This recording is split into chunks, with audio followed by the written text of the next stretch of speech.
Bien, estamos en vivo desde mi muro personal para transmitir para el programa Fe y Razón y Ciencia y Teología, el programa Fe y Razón y Ciencia y Teología que tienen que ver con análisis científicos, históricos, teológicos, y en esta ocasión vamos a compartir con el señor Julio Ramírez, quien es ingeniero químico. Julio Ramírez, un gran amigo, un científico dominicano que nos va a traer un análisis y unas descripciones de lo que es un virus, la vida, cómo se desarrolla, y también vamos a hablar un poquito de esta enfermedad que está arropando el mundo entero, que es el coronavirus o COVID-2019. Vamos a darle la bienvenida a el ingeniero químico Julio Ramírez para que comience saludando al público que está conectado con nosotros. Don Julio, bienvenido. Bien, muchas gracias, Carlos Manuel Veloz. Yo no soy un hombre muy de los medios, pero de todos modos estoy obediente aquí a complacer tu invitación que me honra sobremanera.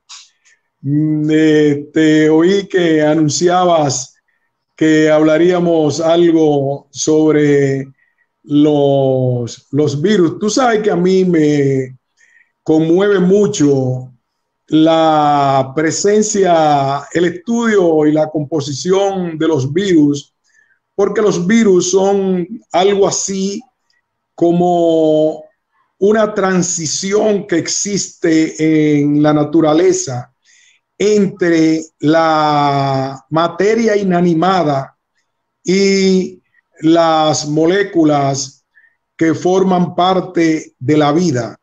Los virus son básicamente fracciones de una molécula que se conoce como en la bioquímica como ARN o ácido ribonucleico. Lo de ribo viene de la ribosa, que es un azúcar simple. Se dice un azúcar simple porque es un monómero de apenas unos 5 carbonos, es decir, de menor tamaño que la glucosa, que es el modelo de azúcar simple más reconocido. Ahora bien, la ribosa, que de donde viene el nombre del prefijo ribo del ácido ribonucleico, es una sencilla composición orgánica porque pertenece a la química orgánica, pero sin vida. No es más que parte de la composición regular de algunas moléculas. Entonces, los ácidos ribonucleicos que están formados por esos nucleótidos que son originalmente materia inerte completamente, forman unos polímeros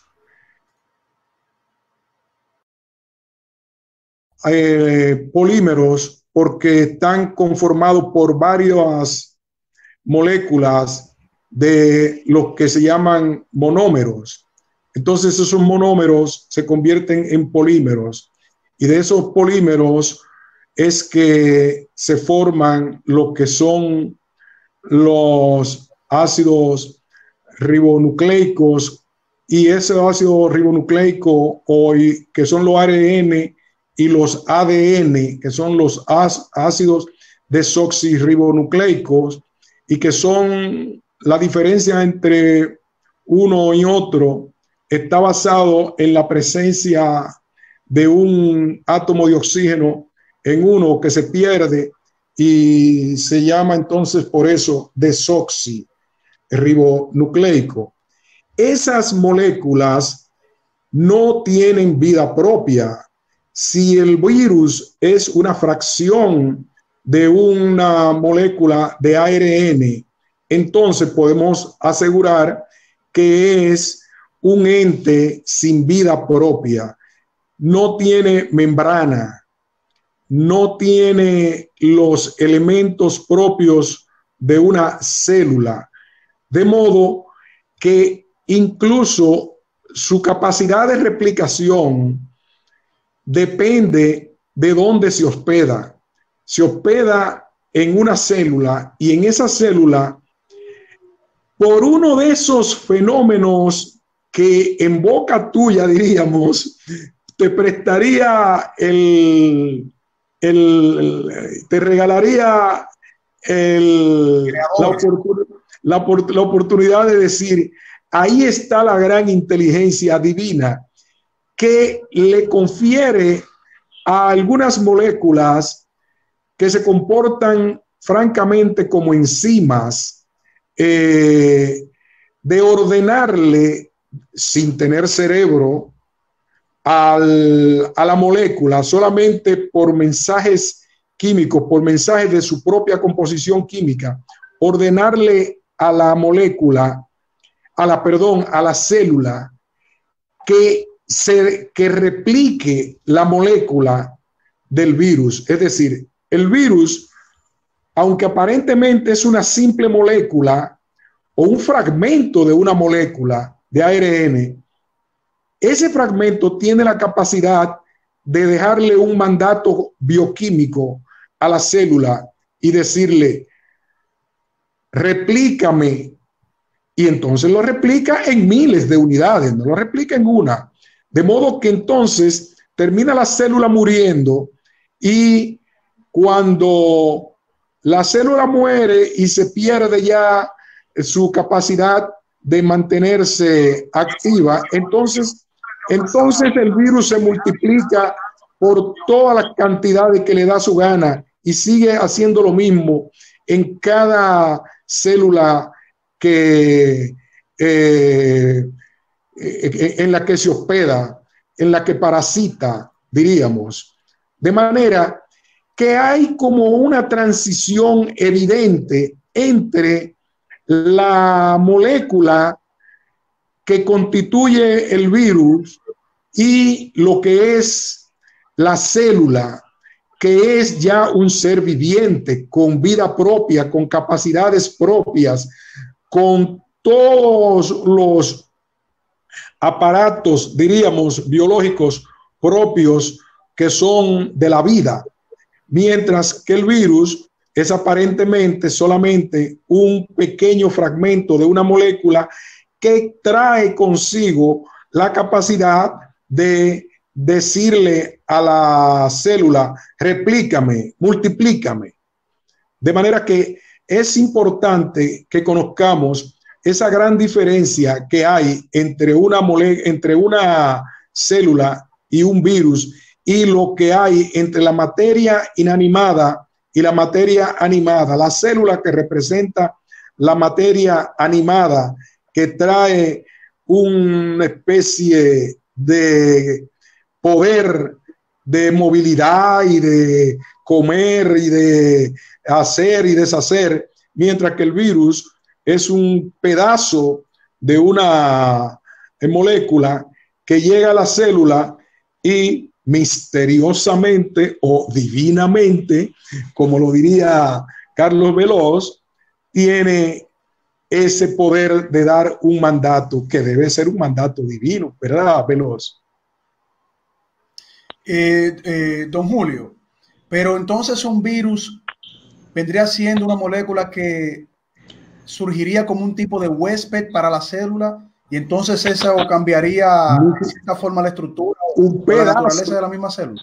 Un pedazo de ARN o de ADN, exacto, que puede ser también, que sin vida, de inanimado completamente, o sea, no tiene movilidad, no se puede mover, no puede decir, me muevo de aquí, de esta temperatura a esta, en un medio, en el determinado, en el agua o en lo otro, no tiene capacidad, simple y llanamente existe como un compuesto químico, hasta donde han llegado los que se han fajado con esos asuntos. Correcto. Y entonces, ¿en qué momento un virus puede tornarse peligroso para el funcionamiento humano? O sea, ¿cómo puede afectar entonces esos elementos, vamos a decir, de la información genética, ADN, ARN? ¿Cómo entonces incide el virus si el virus no tiene una vida propia, pero sin vida propia se aferra a esos elementos químicos? Él, que es un compuesto químico, simplemente tiene la capacidad de penetrar por los efectos químicos de los que está constituido, penetrar la membrana de la célula, meterse dentro de la célula mediante una especie de capacidad química que es algo así como disolver un pedacito, una brechita, un intersticio de la membrana celular, y entonces por ahí penetra y ya dentro del citoplasma de la célula, él se acerca al propio, a los propios programas genéticos de la célula, se incorpora y entonces de manera viciosa le da orden de que lo replique. Al replicarlo, lo multiplica, daña la célula como si fuera un cáncer, diríamos, que le cayó a la célula. Es un buen ejemplo. Como si fuera un cáncer que le cayó a la célula. Se replica él, mata la célula y después que él se replica hasta donde le da la gana, entonces ya la célula muerta, él se libera y comienza del mismo modo a infectar células. Y así parecería que tuviera vida, pero en realidad son de esas cosas de la naturaleza que ya me imagino lo que tú dirás, que no son naturales tan naturales, ¿verdad? Son cosas muy extrañas de la naturaleza realmente, porque hasta donde tengo entendido, la definición de vida no le corresponde al virus, sí a la bacteria, pero los virus no están en ese plano, aunque es muy extraño porque tienen un comportamiento que inciden sobre la vida de la célula y entonces vamos a decir que cambia de manera estructural su información genética, destruyendo la célula, como usted muy bien plantea, sí, ingeniero. Precisamente, pero yo me sotorrío naturalmente porque estoy pensando por dentro. Realmente es algo tan extraño que parece que debe haber una mano muy poderosa como detrás de ese asunto. Bueno, y como yo sé que tú estás convencido de eso, no sí, tengo la menor duda de que por lo menos en eso no creo que se pueda discutir el que no es algo que francamente una posibilidad, parece dirigido eso, Veloz. Sí, exactamente. Yo estoy convencido que sí, pero cada quien tiene su forma de pensar y ver las cosas de manera diferente. Ahora, don Julio, ¿cómo esto puede llegar a ser tan peligroso para el organismo de un ser vivo? Muy fácil, porque cuando el virus se mete y daña la célula, recuérdate que las células constituyen los tejidos del cuerpo y al explotar las células están destruyendo los tejidos. Entonces, hay tejidos tan fundamentales como son los tejidos que constituyen la sangre, que es un tejido, ¿verdad? Tejido de muy distintas células que sobre todo los glóbulos rojos, que son, digamos, el componente fundamental a través del cual nosotros logramos los intercambios de oxígeno que implican la energía que necesita el cuerpo para sobrevivir. Entonces, si dañan los glóbulos y dañan los hospederos donde ellos entran, están dañando los tejidos y nos están llevando al fracaso total. Por suerte, se sabe que el organismo cuenta con un ejército que se activa inmediatamente cuando entran esos seres extraños, porque sabe que donde quiera que anda algo bueno también andan unos diablillos, y donde quiera que andan los diablillos también el ejército de buenos lo supera. Correcto.